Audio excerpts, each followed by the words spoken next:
In today's video, I'm going to be doing a still life because even though I really love getting out there and doing a go bike, go paint, well, one, today the weather isn't great. Two, when I'm feeling like my skills are lacking, I come back in the studio and I do a quick still life, and then I feel a lot better about my skills. I've made myself a very decent setup here, where I do have my light that's wonderful for painting, and then I also have it on my still life up against a corner, so I have some really nice depth. And if I feel like that's not enough light, I have my north-facing window to the left of my still life setup. I've already picked out the arrangement that I like. Now it's time to start painting. I'm really excited. I love painting oils.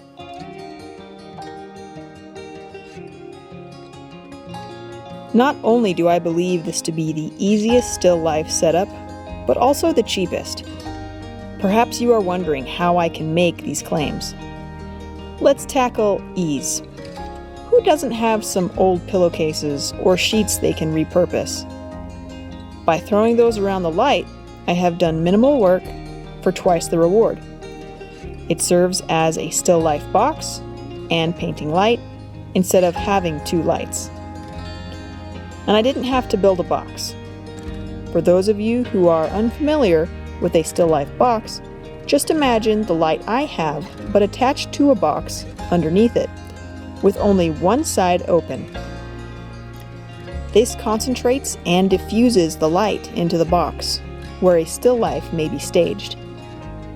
It is effective, but it is a fair amount of work. Next, we can tackle expense. By far, the most expensive part is the light. But if you are serious about your studio space, do not cheap out on the lighting.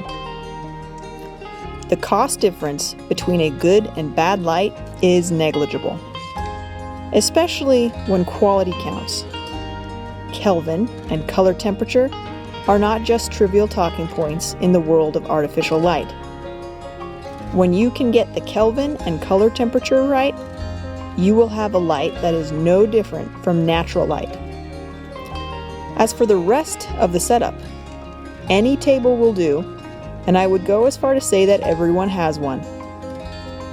And I have already said the same about pillowcases and sheets.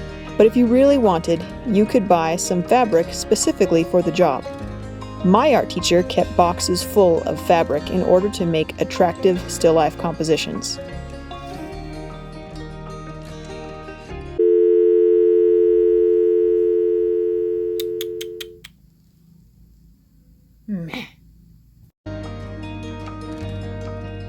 Leave a comment below on the other setups for doing still life. Let me know if you want to see the method I used as an apprentice. I'm gonna call it. I want to leave it just like that. I hope that you enjoyed this video. Thank you for watching, and I'll see you next time. Pro tip, all of that paint can cover a few other canvases for the next painting endeavor. All I used was a bit of turpentine to thin it out and wipe it off. It's nice and thin, and it's just a tint. Don't just throw it away.